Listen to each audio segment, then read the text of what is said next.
Bonjour à tous. Nous sommes aujourd'hui le mardi 11 août 2026 et notre cher ami Larry Johnson est avec nous. Bon retour parmi nous, Larry. I'm back. Moderate, it's a prayer. And rested and ready. Yeah. Let's go, Larry. Let me start with Oui. this Allons-y, article Larry. from Fox News. Je vais commencer par cet article de Fox News. Ils expliquent que le Pentagone prévoit d'augmenter considérablement ses achats de missiles intercepteurs PAC-3 et THAAD pour l'exercice budgétaire 2027, en demandant environ 10 fois plus qu'en 2026, selon des documents budgétaires de l'armée examinés par Fox News. Comme vous le voyez dans cet article, il est dit que l'armée demande 3655 intercepteurs, alors que les États-Unis cherchent à accroître rapidement leur stock de défense antimissiles et leur capacité de production après des années relativement limitées. Et ils parlent des PAC-3 et des THAAD. Ils disent que les achats sont passés de 328 missiles en 2022 à 214 en 2025, avant de remonter à 320 en 2026. Ces chiffres ne sont pas corrects. Il y a d'autres chiffres qui disent 328 missiles in 2022 to 214 in 2025 before rising to 320 in 2026. This Now is the that, pay. those numbers aren't right. There's other numbers saying they produce. Ils en ont produit 500 en 2024, puis 620 en 2025. Et ils restent plus ou moins sur cette trajectoire, avec une production d'environ 55 par mois. Oui, bon, d'accord, allez-y. They do 620 in 2025. And les achats de THAAD étaient encore plus faibles. Il est indiqué que seulement 11 intercepteurs ont été achetés en 2024 et 12 en 2025. Je ne sais pas, qu'est-ce qu'on peut faire avec 11 intercepteurs? C'est tout simplement incroyable, ce chiffre. Et 12 en 2025, pour passer à 37 prévus en 2026. 37 in 2026. And Et l'armée de terre aussi, pour les PAC-3. THAAD, for the THAAD Oh, system. THAAD, yes, the THAAD, Yeah. yes. Pour le système THAAD. Oh, le THAAD, oui. Le THAAD, oui. L'armée a aussi plus que quadruplé son objectif global d'acquisition de PAC-3, en passant de 3376 à 13773. C'est une augmentation énorme, en quelque sorte. C'est du PAC-3 dont ils parlent. Ils ne vont pas faire ça. Donc, ils ont besoin de 13,773. It's a huge sort of increase if the this is the pack 3 they're talking about. Yeah, they're not going to do that. So they need. First they need neodymium iron boron. D'abord, ils ont besoin d'aimants en néodyme fer-bore. Qui les fournit? La Chine. Those. Ensuite, ils ont besoin d'aimants en samarium cobalt. Là encore, qui les fournit? La Chine. Sans ces minéraux de terre rares, ils n'ont qu'une fusée inutile. Without those rare earth minerals, they just got a rocket that is useless.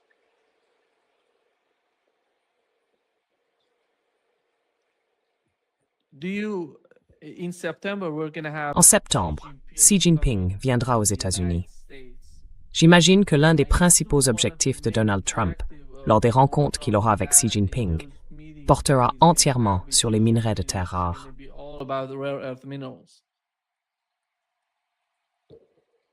Well, they're going. Eh bien, bon courage pour convaincre les Chinois de nous envoyer leurs terres rares afin que nous puissions fabriquer des armes pour les tuer. To kill you. Taïwan, le cas de Taïwan aussi, ils augmentent la défense aérienne, le budget de la défense à Taïwan d'au moins 12%.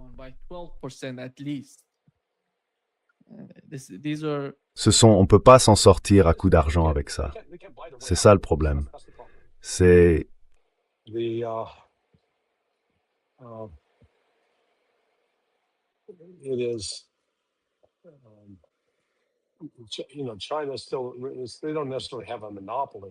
Vous savez, la Chine n'a pas forcément le monopole, China, mais elle contrôle quand même environ 60 à 70% de la production de minerais de terre rares. En revanche, Pour le raffinage et la séparation, elle contrôle 91% de la production mondiale de terres rares. of the rare earth output in the world. And for particular, Voici 42% aussi sur rare raffiné. Refined rare earth minerals yes, or yeah, are the refined. And Oui, les raffinés. Et quand on arrive aux aimants haute température dont on parle, le dysprosium, le terbium et le samarium, leur part de la production est de 99 à 100%. Donc sur ces aimants précis, ils ont un contrôle total. Et les aimants permanents même les aimants permanents dont l'armée a aussi besoin, la Chine contrôle 94% des aimants en néodyme fer-bore. Et ce sont ceux qui sont les plus importants pour le guidage des missiles, les actionneurs et les autodirecteurs. J'ai dit allez-y, affectez autant d'argent que vous voulez, il vous faudra quand même les obtenir de Chine. Et la Chine va dire, vous savez les deux autres, oui monsieur le président, il y a deux façons de les avoir, impossible et impossible de chez impossible. D'accord, oui. Yes, Mr. President, there are two ways you can have them. No way and no way in hell. Okay? we had Larry, the head of Ali Larijani, le nouveau président du Conseil de sécurité nationale iranien, a tweeté aujourd'hui que le détroit d'Ormuz ne rouvrira pas tant que les États-Unis n'auront pas mis fin à la guerre et au blocus, libérer les avoirs iraniens gelés et accepter un cessez-le-feu dans toute la région, y compris au Liban et à Gaza. Tant que toutes ces conditions ne seront pas remplies, le détroit restera fermé. Until all conditions are met, the strait will remain closed. Oh, well, Eh bien, Nima, ce n'est pas vrai. I mean, Donald Trump said Enfin, it's open. Donald Trump a dit que c'était ouvert, donc vous savez, le détroit est ouvert. My goodness. Mon Dieu, désolé. Sorry. Do you see the sign- Voyez-vous les signes qu'une attaque est en préparation? Parce que j'ai parlé avec Morandi. Il a dit que selon leur évaluation, les États-Unis veulent attaquer. Yeah, well, part of the United States. Eh bien, une partie des États-Unis veut attaquer. Il y en a certainement qui le réclament. Mais ensuite, ils se heurtent à la réalité. Attaquer avec quoi? Dans quel but? Voilà le problème. Il y a eu des spéculations. Il y a eu ce rapport qui est sorti, je crois qu'il venait d'Iran, affirmant que les Arabes du Golfe se mobilisaient pour lancer une frappe massive contre l'Iran. Claiming that the Gulf Arabs are mobilizing for a massive strike on Iran. Et je me suis dit, laissez-moi tranquille. That's nonsense. C'est n'importe quoi. Quoi? L'armée koweïtienne, l'armée qatarienne, l'armée saoudienne? Les Saoudiens ne sont même pas capables de gérer ces foutus outils. Et maintenant, tout à coup, ils vont essayer d'attaquer l'Iran? C'est absolument n'importe quoi. Absolute nonsense. Saudi, today we've learned about Yemeni attack on Aujourd'hui, nous avons appris qu'une attaque yéménite a visé des troupes saoudiennes. Ils ont dit que des dépôts d'armes et des concentrations de troupes saoudiennes avaient tous été attaqués. Ils ont tué des généraux. Ils ont tué de hauts responsables saoudiens au Yémen. Et vous savez, ils étaient à Mecca. Je ne sais pas si c'est tout près, cette région où se trouvaient les responsables saoudiens. C'est tellement, laissez-moi juste l'afficher ici pour comprendre où c'est. Parce qu'il est très important que notre public voit où se déroulent les combats entre l'Arabie saoudite et le Yémen. Voilà. Larry, vous voyez ça? Larry, do you see this? D'accord. And Yeah. here is Yemen. Yeah. Here is Yemen. Et voici le Yémen. Mocha is Oui. somewhere here. Voici le Yémen. Uh-huh. Et Mecca est quelque part par ici, Larry. Right. Dans le sud du Yémen, ici. And it Oui, shows- oui. I don't know how Et ça montre, je ne sais pas comment, que Sanaa est sous le contrôle des Yéménites dans Sarallah. Et ils ont ces forces là-bas, tout près de Bab el-Mandeb. Et les combats se déroulent là-bas, ils continuent. Et c'est tout simplement incroyable. Je ne sais pas comment ils y amènent leurs forces, ni quelle est la situation à l'intérieur du Yémen. Mais il semble que les combats entre les deux camps soient très violents. Ils avaient des ambulances hier soir, des ambulances saoudiennes. They had ambulances last night. Saudi ambulances. Vous savez, c'est encore du déjà vu. Ils refont ce qu'ils ont fait ces 14 dernières années. Les Houthis ont toujours eu l'avantage sur le plan militaire, à la fois par la taille de leur armée et grâce à leurs missiles balistiques. Cela leur donne un avantage décisif.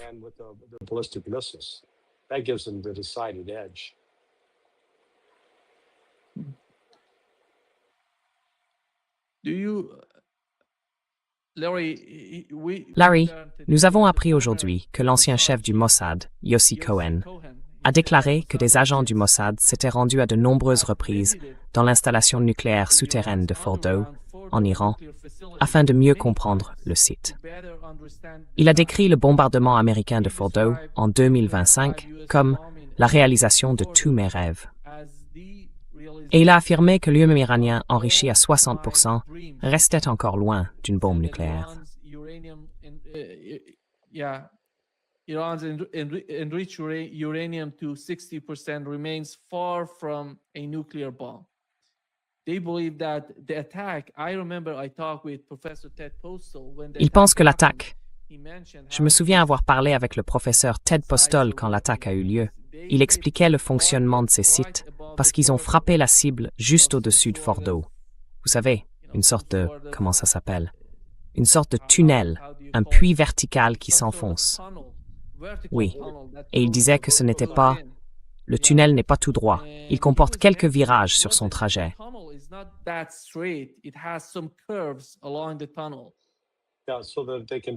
Oui, pour pouvoir dévier fort de toute explosion et personnalité frustrée sur le terrain. Ils ont aussi intégré son curb, des matériaux sur la pâte à dire et vibrations, etc., etc.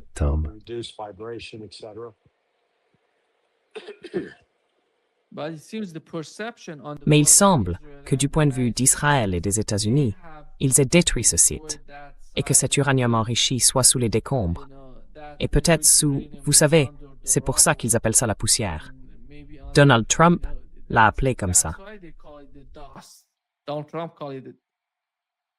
D'accord, alors pourquoi s'inquiéter? Comme je l'ai dit, si c'est détruit, pourquoi s'inquiéter? Je pense qu'il avance cet argument. S'ils ne sont pas si inquiets que ça, pourquoi devez-vous continuer la guerre? Exactement. C'est à cela que cette logique mène.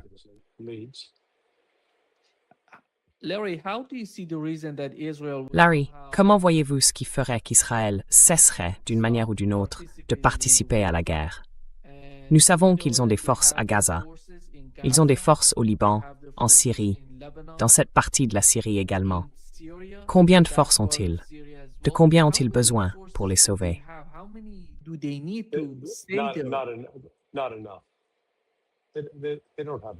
Pas suffisamment. Ils n'en ont pas assez. Ils sont trop petits. Ces forces ne comptent pas face à l'Iran. La seule chose qui compte, c'est qu'Israël puisse faire décoller ses avions et les ravitailler pour mener des frappes en Iran. Le problème, c'est que je ne pense pas que les Saoudiens autoriseraient les avions ravitailleurs américains à survoler leur territoire et à ravitailler des avions israéliens. Parce que s'ils le font, l'Iran fera Saoudi représailles.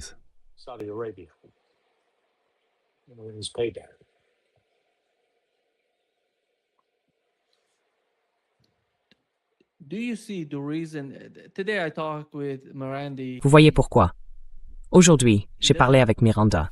Il ne pense pas que la cible du nouveau pacte militaire soit Israël. D'une certaine manière, il n'est pas d'accord avec vous. Je dirais, avec moi.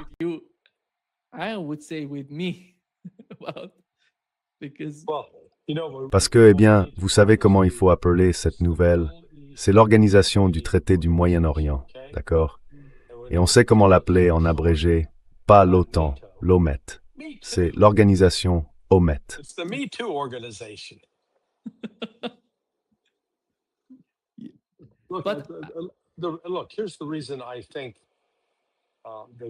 Écoutez, voilà pourquoi je pense qu'ils ont formé cette alliance. Et encore une fois, dites-moi, est-ce symbolique qu'il l'ait fait à la Mecque plutôt qu'à Riyad? Oui, je pense que c'est très significatif. Je ne pense pas que ce soit simplement « Hey, on se retrouve où? À la Mecque ?» Allez, on tire à pile ou face. Non, ce n'était pas un tirage au sort. Ils envoyaient un message. Maintenant, pour la Turquie en particulier, Israël est voué à attaquer la Turquie. Si la Turquie est attaquée, dans le cadre de l'OTAN au titre de l'article 5, elle devrait pouvoir rallier le reste des pays de l'OTAN pour aller vaincre Israël.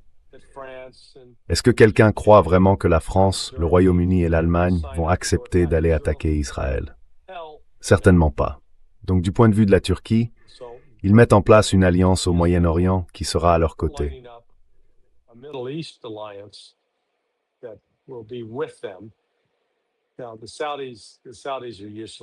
Aujourd'hui, les Saoudiens sont militairement inutiles. Ils ne sont même pas capables de venir à bout des Houthis. Mais si les Turcs sont soutenus par un Pakistan doté de l'arme nucléaire, là, ça change la donne. C'est pour ça que je pense que, vous savez, cela a été fait. Je comprends la prudence du professeur Morandi, cela pourrait très bien être retourné contre l'Iran, potentiellement, ou contre les Houthis. Mais jusqu'à présent, il y a eu plusieurs attaques Houthis, et ni la Turquie, ni le Pakistan n'ont dit « Oh, c'est scandaleux, nous devons… » Vous savez, non, ils ne s'en mêlent pas. En fait, je crois que c'est le ministre turc des Affaires étrangères, Fidan, qui a dit hier, je crois qu'on en a parlé, il a tenu à préciser « Ce n'est pas fait pour attaquer des musulmans. »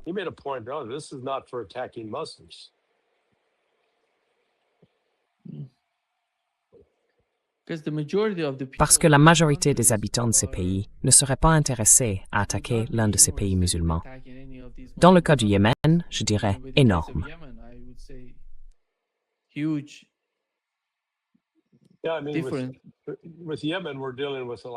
Oui, je veux dire au Yémen, on parle d'un conflit qui dure depuis environ 1400 ans, 1300 ans, qui remonte à cette querelle sur la question de savoir qui était le véritable successeur du prophète. Les chiites estimaient que le petit-fils était l'héritier légitime, c'est ça? Oui. Et les sunnites disaient non, c'est notre candidat, et bon sang, ils se font la guerre là-dessus depuis des siècles.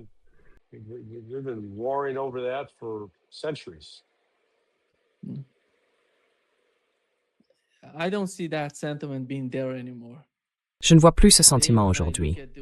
Quand je regarde l'Asie occidentale, j'ai vraiment le sentiment que les gens se rapprochent. Je parle des populations. Ces gouvernements ont peut-être des accords de différentes sortes, mais cela ne représente pas forcément leur peuple.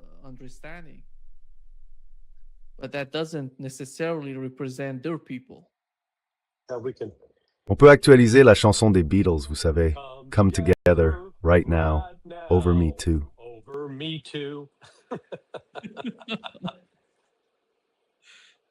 Oh, sorry. Oh, pardon. Vous savez, quand vous dites ces phrases, la musique me vient tout de suite à l'esprit. Oui, Vous savez, au lieu de rassemblez-vous autour de moi, c'est rassemblez-vous aussi autour de moi. À très bientôt. Catchy tune.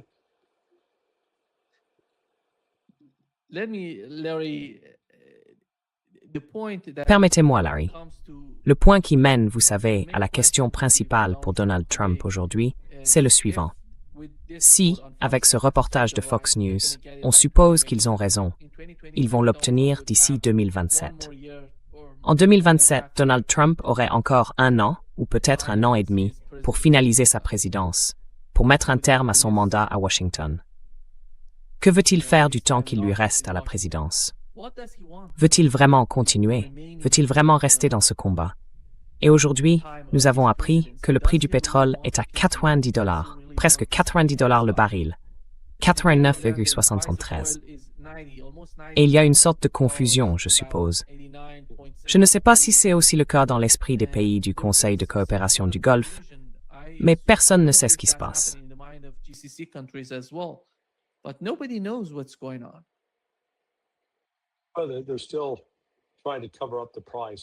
Ils essayent toujours de masquer le prix. Le Brent est à 89, le West Texas Intermediate à 83, et le prix du pétrole va continuer à grimper. L'essentiel, c'est de regarder le diesel. Quel est le prix du diesel? Quel est le prix du carburant d'aviation?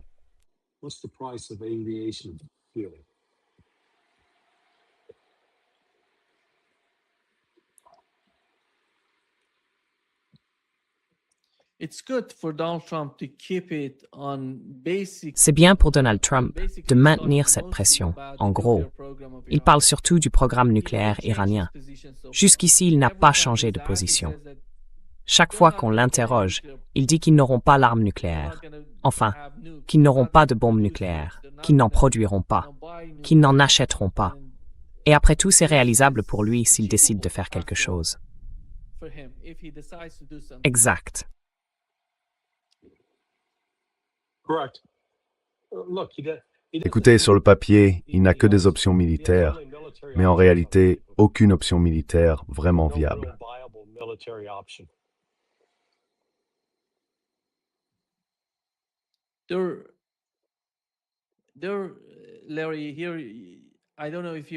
Larry, je ne sais pas si vous avez entendu que la Russie utilise. Pour comprendre la situation concernant les intercepteurs et le système de défense aérienne, on voit les mêmes cas se produire en Ukraine. Aujourd'hui, les Ukrainiens ont indiqué qu'ils rendent compte chaque jour des missiles et des drones qu'ils ont interceptés. Hier, par exemple, ils ont rapporté avoir intercepté quelque chose comme 98 drones sur 120 drones russes. Mais, dans les rapports ukrainiens, il n'est fait aucune mention de missiles interceptés. Ils n'ont pas d'intercepteurs. C'est ça le problème. That's the problem.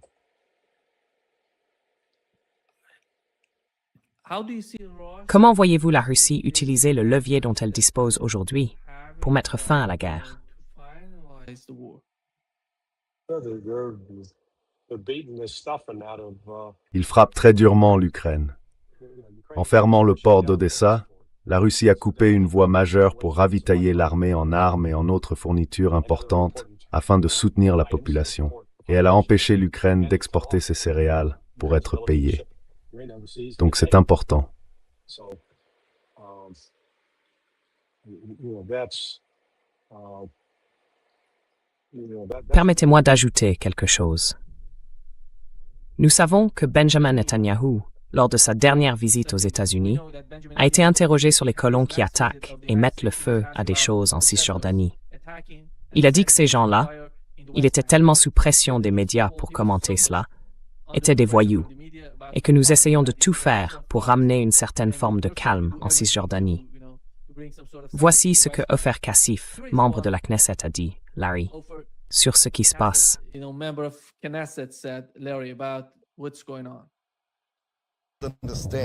Je ne comprends pas. Ce n'est pas du terrorisme de colons. Les colons sont les exécutants du gouvernement et des forces d'occupation. C'est clairement du terrorisme d'État.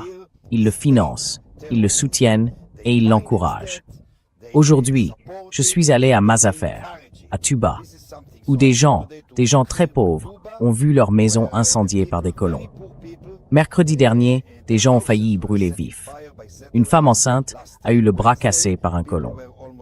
Tout cela se fait avec les forces d'occupation et avec le gouvernement, qui l'encourage, comme je l'ai dit, et le finance. C'est la même chose ici, dans la région de Taïba. Ces communautés palestiniennes, ce sont de braves gens. Des gens qui veulent simplement vivre une vie normale, dans la liberté, dans l'égalité. Vivre, tout simplement. C'est tout. Ils ne s'attendent pas à faire de mal à qui que ce soit, et ils ne cherchent pas à en faire. Ils veulent juste vivre. Cela fait partie du projet d'extermination, de nettoyage ethnique. Et c'est pour cela qu'il est si difficile d'y mettre fin, parce que le gouvernement ne veut pas y mettre fin.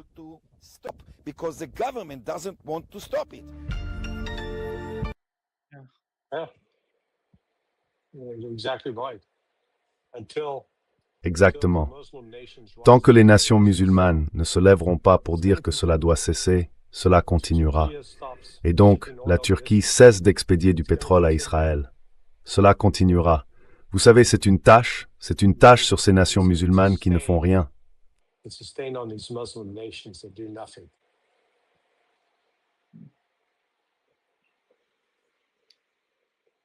There would be nothing. I think the only. Il n'y aurait rien, vous savez. The only hope. Je pense que le seul espoir que je vois, c'est la nouvelle position du gouvernement iranien. Et depuis que le protocole d'accord est violé en ce moment même, ils parlent davantage de Gaza. Dans chacune de leurs déclarations, ils mentionnent Gaza et la Palestine. Je ne sais pas quelle pression ils peuvent exercer sur Washington ou peut-être sur les pays musulmans. Rien n'indique que ces pays vont se rassembler. Absolument rien.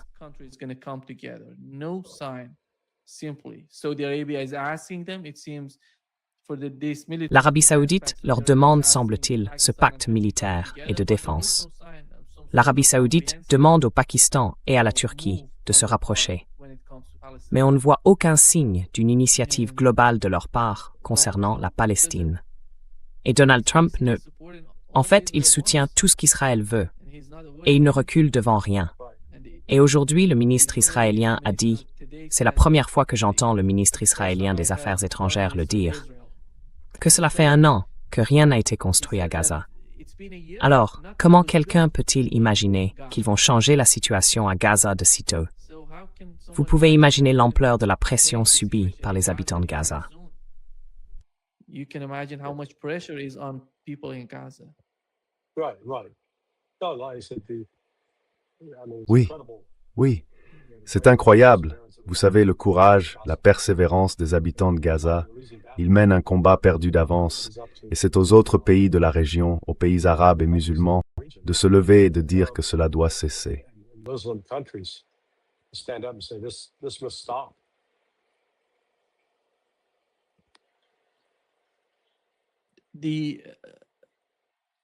Le Financial Times, Larry, a rapporté que les Émirats arabes unis se sont transformés, passant d'une source de suspicion à Washington à l'un des partenaires les plus proches de l'Amérique au Moyen-Orient, grâce à des décennies de lobbying, d'investissement et de diplomatie stratégique.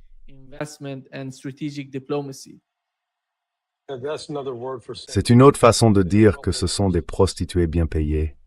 Elles ont toujours été un outil d'Israël. They've always been a tool of Israel.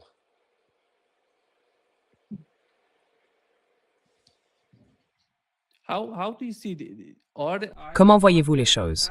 Je pensais que le Qatar aurait une meilleure, vous savez, une sorte de communication avec Donald Trump et son administration. Mais Donald Trump, vous voyez les États-Unis soutenir, vous savez, évoquer les Émirats arabes unis dans cette position. C'est en quelque sorte différent de ce que vous avez entendu auparavant.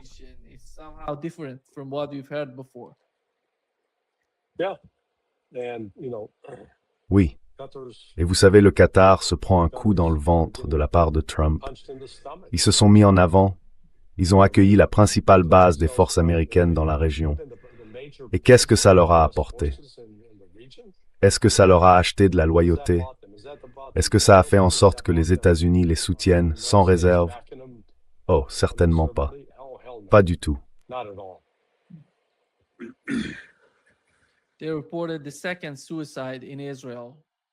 Ils ont signalé le 2e suicide en Israël.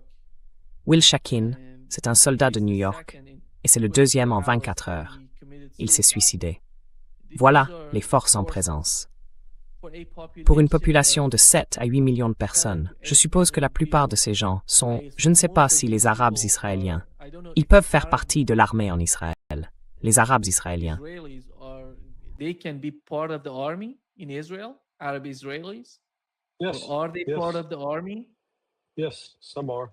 Font-ils partie de l'armée? Oui, certains en font partie.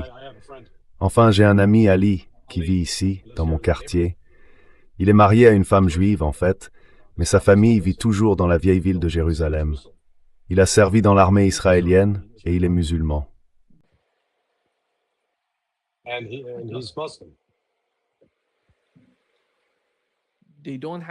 Ils n'ont pas ce genre de problème de sécurité avec eux, parce que nous savons que certains membres du gouvernement ne peuvent pas occuper certains postes au sein du gouvernement.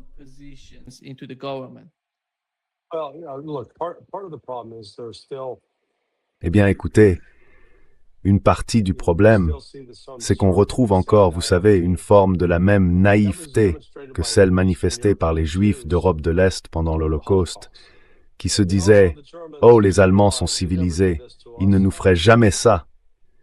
Eh bien, ils l'ont fait. Et certains Palestiniens disent « Oh, les Israéliens sont civilisés, on peut sûrement trouver un arrangement ». Non, c'est pas possible. Et je parle du gouvernement sioniste. Il y a des Juifs israéliens qui sont très comme l'homme mis en avant, plutôt horrifiés par cela. Malheureusement, leur voix est minoritaire. Ce n'est pas la voix de la majorité. Unfortunately, they're a minority voice. They're not a majority voice. They don't have that much of leverage. Ils n'ont pas tant de poids que ça. By the way, if I'm D'ailleurs, not si je ne me trompe pas, Ofer Kassif fait partie de la gauche en Israël, qui d'une certaine manière est en train de disparaître du système politique israélien. Lui, il est plutôt à gauche en quelque sorte, je ne sais pas, mais ils ne sont plus très puissants en Israël. They're not that powerful anymore in Israel.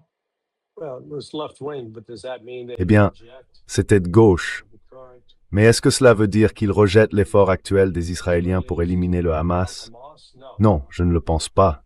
Je pense qu'ils soutiennent cette politique. À ma connaissance, ils ne réclament pas de changement de politique. Mais je me trompe peut-être. Demanding a policy change, to my knowledge. Maybe I'm mistaken. There were two reports today, one of them from Qatar and the Il y a other eu one deux from informations aujourd'hui. Pakistan. L'une venait du Qatar, The government of Qatar l'autre said du they Pakistan. talked with Iranians. Le gouvernement The qatari Iranian a government déclaré said that avoir parlé avec les Iraniens et avec le gouvernement omanais. Il s'est dit très positif quant à l'issue de ces échanges. Il semble qu'il soit en train de finaliser le nouveau mécanisme concernant le détroit d'Ormuz. L'autre information venait du ministre pakistanais de la Défense, Khawaja Asif. Il affirme que les États-Unis et l'Iran se rapprochent d'un accord sur le détroit d'Ormuz, malgré le durcissement récent des positions des deux parties dans les négociations. Les choses évoluent en faveur de la paix. Things are shaping up in favor of peace. And Yeah. Oui, je sais que c'est exactement ce que croient les Pakistanais. Pakistanis, Personnellement, je pense qu'ils se font des illusions. I think they're kidding themselves, personally.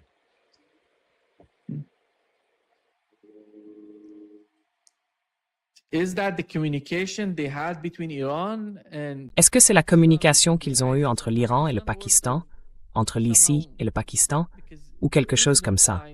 Parce qu'en Iran, rien n'indique qu'il y aurait. Personne ne parle de conclure un accord. Et quel est le ton avec l'administration Trump à propos de ce genre de rapports, des rapports positifs d'ailleurs? About these sort of reports, these positive reports, by the way. Yeah. Yeah, no, I think it's. Non, je pense qu'ils se font des illusions. On verra. On a déjà eu ce genre d'informations auparavant. Je veux dire, juste avant d'entrer à l'antenne, j'en ai reçu une qui disait « Ah oui, en fait, les négociations avancent beaucoup plus en coulisses. Vance mène les discussions.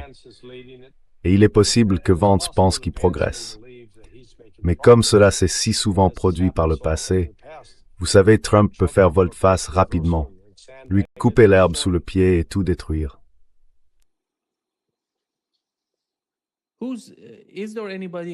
Y a-t-il quelqu'un dans l'administration Trump qui va, vous savez, qui sera disposé à poursuivre les discussions ou à revenir au protocole d'accord, Larry? Avez-vous entendu quelqu'un? Yeah. Oui, eh bien, comme je viens de le dire, J.D. Vance, J.D. Vance. Il est seul, alors. Well, I don't know if he's alone. eh bien, je ne sais pas s'il est seul. Je ne sais pas s'il est soutenu par le général Kane. C'est possible. Maybe. Peut-être que Trump lui a dit « Hé, sors-moi de ce pétrin, fais ce que tu peux. » Alors peut-être que c'est ce qu'il fait. C'est ce qu'il essaye de faire en ce moment. Négocier un accord qui sortira Trump de cette mauvaise passe. Get Trump out of the doghouse here. Whenever we talk about Pakistan, Chaque fois qu'on parle du Pakistan, on sait qu'il se passe quelque chose à l'intérieur du pays autour de l'affaire Imran Khan. Cela fait un moment qu'on n'en a pas parlé, Larry. Qui est derrière cette affaire Imran Khan? Pensez-vous que les États-Unis y sont pour quelque chose, ou est-ce une affaire interne qui se joue au Pakistan? C'est un jeu de pouvoir à l'intérieur du pays. Pakistan, it's a game of power inside. But it doesn't have to be either. Ce n'est pas forcément l'un ou l'autre. Ça peut être les deux, non? Oui, je pense que c'est une combinaison des deux. I think it's a combination of the two. The guy wanted to be Cet homme voulait jouer un rôle constructif dans cette région. Il est allé en Russie. La guerre a commencé. Il est allé en Russie. Il était en contact avec la Chine, avec les États-Unis. Il voulait de meilleures relations avec tout le monde. And Et les États-Unis, en travaillant avec Hassim Munir, ont veillé à ce que cela n'arrive pas.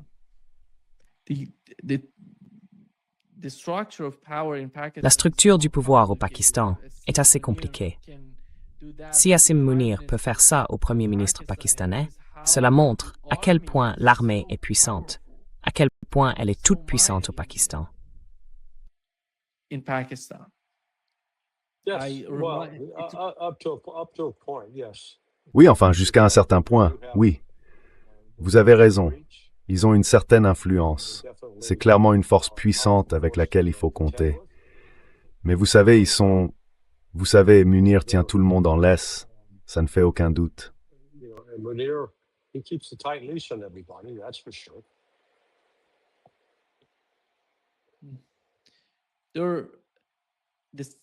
Oui, le CENTCOM, le quartier général du CENTCOM a enfin été retiré de Jordanie. Il est actuellement en Israël. C'est bien ça, Larry? Le CENTCOM. Is that correct, Larry? The CENTCOM. The But what do you command. mean? Le commandement, je parle de... Le quartier général a été transféré en Israël? Oui, oui, je ne sais pas. Je présumerais que c'est le cas, oui. Presume that's the case, yes. It was because the head of national security. C'est parce que le chef du Conseil de sécurité nationale, le nouveau chef du Conseil de sécurité nationale iranien, a dit qu'il s'était déplacé en Israël. C'est ça? Maintenant, ils ne sont plus en Jordanie. Ils ont des forces, ils ont des armes en Jordanie, dans d'autres pays. Mais le CENTCOM, en ce moment, est, vous savez, commandé depuis Israël. Right now is commanded from Israel. Yeah, no, well, Centcom. Oui, non, enfin, le commandement de CENTCOM, le commandement avancé, est en Israël. Air Force Base. Mais Brad Cooper, lui, est à la Bayern McDeal à Tampa. Who's going to be Qui sera le prochain, Larry? the next? Parce qu'en Europe, ils ont le type qui a été écarté de son poste en Europe. Je ne me souviens plus de son nom. The guy who was removed from his position in Europe, I don't remember his name. Oh mince. Yeah. Oui, qui va être? I've not heard Je n'ai encore rien entendu au sujet de son remplacement, et on ne sait toujours pas clairement quoi il a été écarté. I'm not clear why it was removed.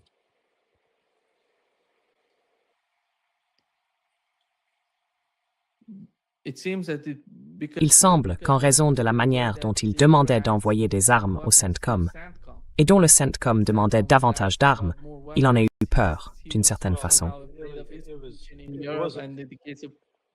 Yeah, it wasn't weapons. Ce n'était pas des armes. Il voulait que des destroyers de la 6e flotte soient positionnés au large des côtes d'Israël pour assurer une défense aérienne. Et le commandant de l'OUCOM, Cavoli, a refusé de le faire. Il est toujours en poste. He's still in position.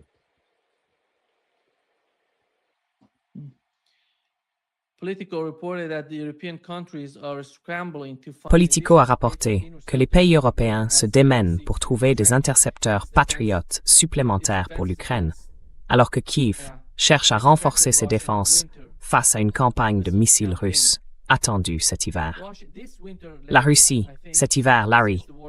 Je pense que depuis le début de la guerre, chaque année, on disait que l'hiver allait être difficile pour l'Ukraine. Mais celui-ci va être tellement difficile parce qu'ils n'ont pas. Ils ont que les drones pour riposter. Qu'ont-ils d'autres? Yeah, What else do they have? this is Ça s'annonce plus difficile, c'est certain. sure. And if Et si la Russie décide d'avancer dans l'est de l'Ukraine, comment voyez-vous les forces ukrainiennes? Ont-elles les moyens sur place? Non, elles ne les ont pas. the forces there, No, they don't. I sufficient mean, forces? Ukraine is shy of manpower. L'Ukraine manque d'effectifs. La Russie, elle, monte en puissance. Elle se positionne pour reprendre à la fois Odessa et Kiev. what is the today I talk with Aujourd'hui, j'ai parlé avec John Helmer. Il estime avoir évoqué la raison pour laquelle je dis que beaucoup de gens envisagent différemment le pacte militaire entre les trois pays d'Asie occidentale. Il a dit que toute la coalition, ce nouveau pacte, est dirigée contre la Russie et l'Iran. Et il a dit que la Russie revenait « Oh là là, oh là là, oh là là ». C'est absurde. Quelle preuve a-t-il pour avancer ça? What's his evidence for that?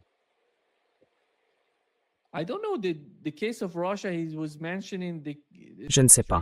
Dans le cas de la Russie, il évoquait la situation en Syrie et la rivalité entre la Russie et la Turquie en Syrie. Et il a même mentionné l'Inde. J'étais perplexe. J'ai demandé à John, pourquoi mentionnez-vous l'Inde? Quel rapport l'Inde a-t-elle avec le pacte entre le Pakistan, l'Arabie saoudite et la Turquie? En ce moment, l'Inde est essentiellement aux côtés des États-Unis, d'Israël et des Émirats arabes unis.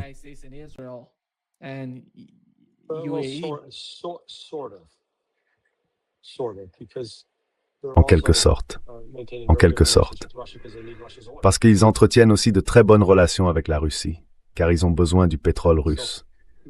Donc cette alliance, ce n'est pas une alliance contre la Russie et l'Iran. Non. Écoutez, il est libre de le croire. Est-ce que je peux prouver qu'il a tort? Non, j'ai une opinion différente. Disons les choses comme ça.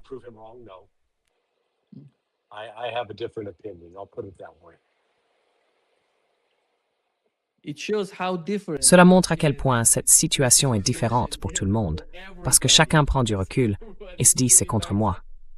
Tous les camps, les Israéliens. Deux responsables israéliens l'ont dit aujourd'hui. Mais qu'ont dit les Iraniens? Non, les Iraniens n'ont pas dit ça. Non, ils ont dit qu'ils y étaient favorables. Ils l'ont bien accueilli. Galibaf a dit qu'il s'en félicitait. Donc au moins deux hauts responsables iraniens ne considèrent pas cela comme une menace contre eux. Et j'accorderai du crédit à l'affirmation de John si la Turquie et le Pakistan avaient désormais répondu militairement contre les Houthis ou contre le Front des milices populaires. Mais ils ne l'ont pas fait, malgré les attaques et malgré l'affirmation selon laquelle cet accord exige que les Saoudiens soient attaqués et que le Pakistan et la Turquie soient censés considérer cela comme une attaque contre eux-mêmes et riposter. Ils n'ont pas répondu. They haven't responded.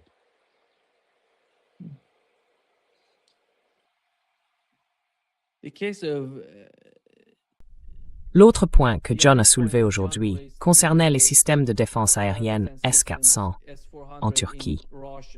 Il a dit que, peut-être dans le cadre de ce nouvel accord, il pourrait les vendre à l'Arabie saoudite, qui est en guerre active avec l'Iran.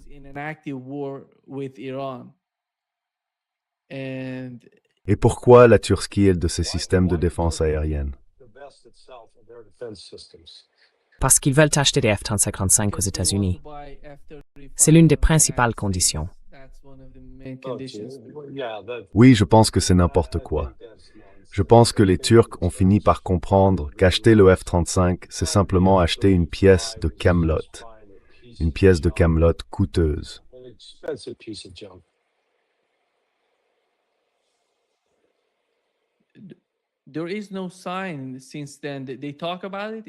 Depuis, il n'y a aucun signe.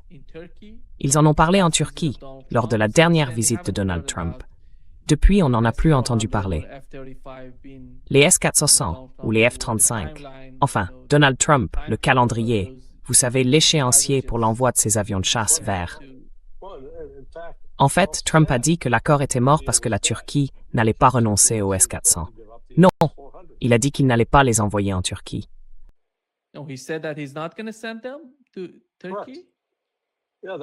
Oui, c'était il y a environ 4 semaines.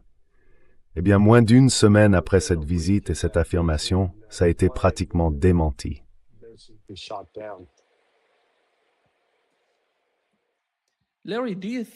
Larry, vous pensez qu'Israël récemment, Benjamin Netanyahu a dit qu'ils allaient produire eux-mêmes de nouveaux avions de combat, qu'ils allaient les produire sans les États-Unis?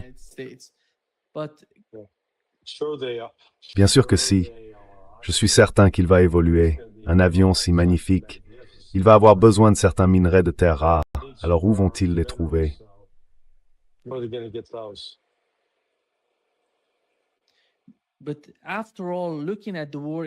Mais au fond, quand on regarde la guerre en Ukraine et la guerre en Asie occidentale, pensez-vous que ce soit une bonne stratégie pour les pays d'acheter des avions de combat plutôt que de développer d'autres options dont on sait qu'elles ont fonctionné en Ukraine et en Asie occidentale?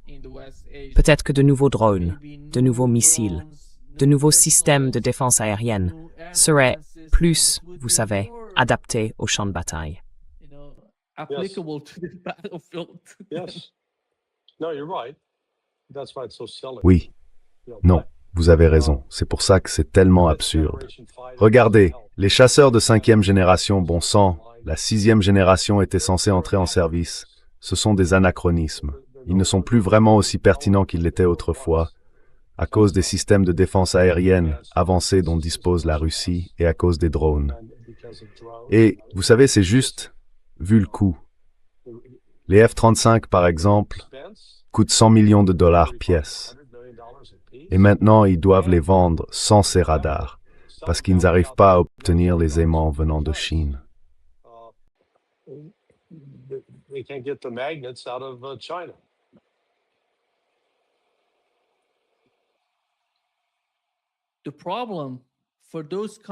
Le problème, pour ces pays qui vont, corrigez-moi si je me trompe, Larry, c'est que lorsque vous êtes sur la défensive, vous avez beaucoup de leviers pour vous défendre. Mais quand vous passez à l'offensive, vous avez besoin des avions de chasse.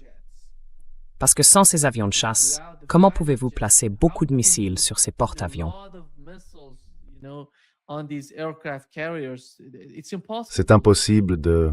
Enfin, il faut des avions de chasse et il faut aussi des missiles qu'ils n'ont pas.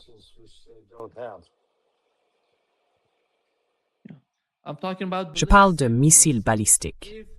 Si vous décidez de passer à l'offensive avec des missiles balistiques, c'est impossible. Tout simplement impossible. Eh bien, les missiles balistiques n'ont rien à voir avec les avions.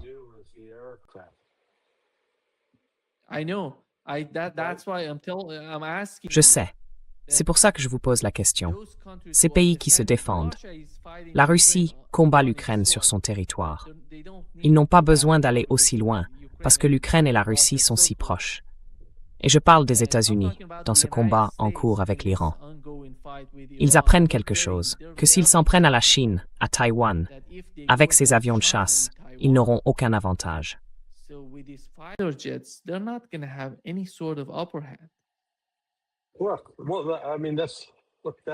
Eh bien, je veux dire, c'est la seule façon pour les États-Unis de s'en prendre à la Chine. Vous savez, à moins qu'ils ne commencent à lancer des missiles nucléaires. Il leur faudrait déployer des destroyers et essayer de lancer des missiles sur la Chine. Et la Chine les anéantirait. La Chine peut les anéantir avec des drones sous des formes qu'ils n'ont même jamais imaginées, combinés à des missiles hypersoniques, à des missiles de croisière anti-navires. Non. Non. Ça, c'est simplement une idée absurde.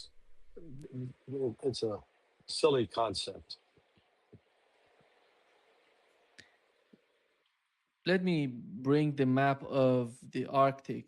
Permettez-moi d'afficher la carte de l'Arctique, Larry, parce qu'il me semble qu'avec le temps, Donald Trump a été, d'une certaine manière, déçu par ce qui se passe dans le dossier de l'Asie occidentale. Il va se tourner vers le Groenland. Et là, vous voyez deux routes proches de la Russie et l'autre route près de la frontière canadienne. Vous voyez le Groenland ici, au milieu. Si l'on part du principe que Donald Trump s'empare du Groenland, il veut dominer la route qui passe près de la frontière du Canada. Est-ce que c'est ça le plan? Parce que le Groenland n'a rien à voir avec ces deux routes.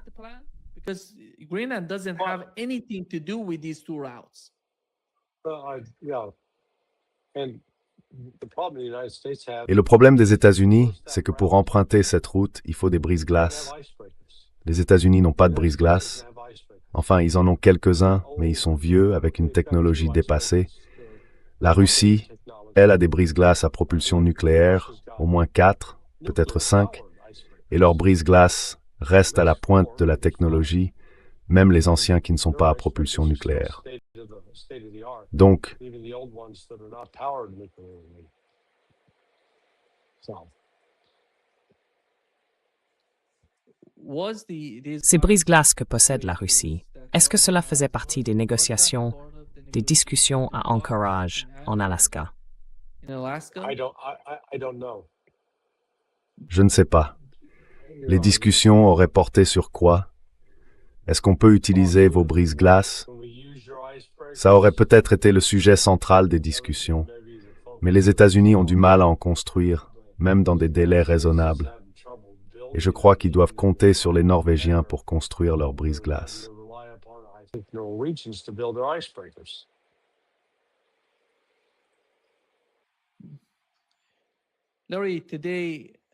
Larry, aujourd'hui, supposons qu'il rouvre le détroit d'Ormuz et que le pays reprenne ses activités. Combien de temps faudrait-il au marché mondial pour revenir à ce qu'il était avant le début de la guerre?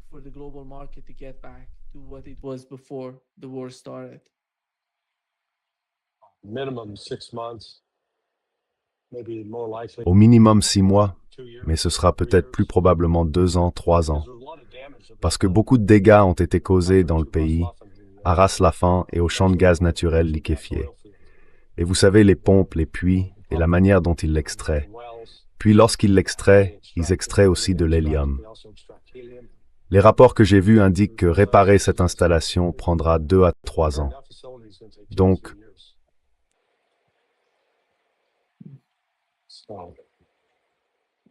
Cela veut dire que Donald Trump ne sera plus là d'ici là.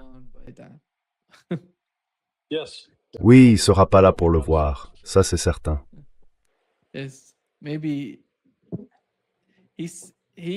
Peut-être, il a dit quelque chose à propos de Chuck Schumer.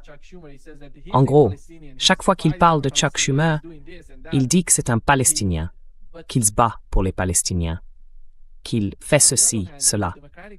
Mais d'un autre côté, au sein du Parti démocrate, les gens le voient de la même manière. Ils ne voient pas grand-chose venir de Chuck Schumer. C'est pour ça que vous voyez la direction du Parti démocrate. Chuck Schumer fait partie de la direction du Parti démocrate.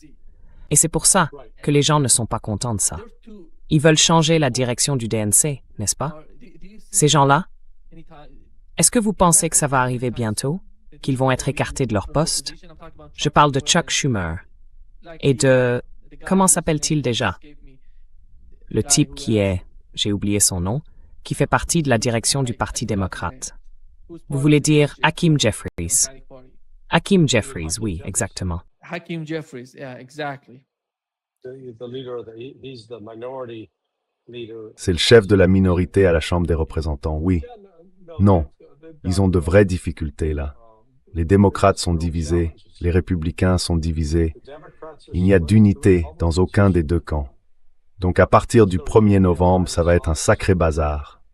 Vous savez, les républicains pourraient peut-être réussir à tenir le coup si les démocrates présentent tous ces socialistes démocrates comme candidats, ce qui, vous savez, risque de rebuter beaucoup d'Américains. Off-putting to many Americans. Voyez-vous la possibilité que ces démocrates, certains d'entre eux, puissent voter pour les républicains plutôt que pour une voix? Yeah, potentially. Or they'll just stay. Oui, c'est possible. Ou alors ils resteront simplement chez eux. La même chose peut arriver aux républicains. Ils seront tellement rebutés par davantage de rhinos qu'ils resteront chez eux. Donc, comme je l'ai dit, ce n'est pas une bonne situation pour aucun des deux partis. Et si la guerre continue de s'éterniser, ça ne donnera pas davantage de soutien à Trump. Tout le contraire. That's not going to give Trump more support, just the opposite. Donald Trump is in the negotiations with Donald Trump est en négociation avec les Cubains et il veut. Ça me surprendrait pas qu'il se passe quelque chose à Cuba, Larry. If something happens in Cuba, Larry. Yeah, it might. And there'll just be one more. C'est possible. You know, you get the Et il y en aura juste un de plus, vous savez. Si les États-Unis s'enlisent dans une autre guerre, ce sera une guérilla. Et ils seront économiquement responsables de Cuba. Ils vont vraiment se créer des problèmes. really create some problems for themselves. Est-ce que ce sera comme on l'a vu avec le Venezuela? Ou est-ce que vous pensez que ça pourrait être différent?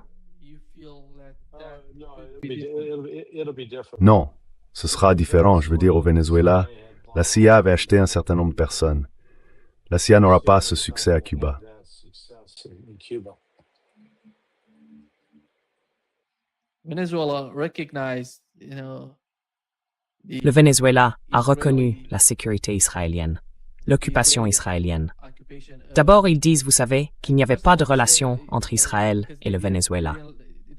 Aujourd'hui, vous voyez, ils améliorent considérablement les relations entre les deux parties. Aujourd'hui, nous avons appris, vous savez, que Benjamin Netanyahou a dit ceci. Il parle du gouvernement colombien reconnaissant l'occupation israélienne. Vous savez, la souveraineté d'Israël sur le plateau du Golan. Et il est très heureux que le gouvernement reconnaisse cela. He's so happy about the Colombian government recognizing that. Yeah. Oui, je pense que la Colombie est sans importance. Enfin, vraiment. Vous savez, qui se soucie de ce qu'ils pensent? Ce n'est pas une puissance mondiale. La seule chose qu'ils savent bien faire, c'est exporter de la cocaïne. They're good at is exporting cocaine.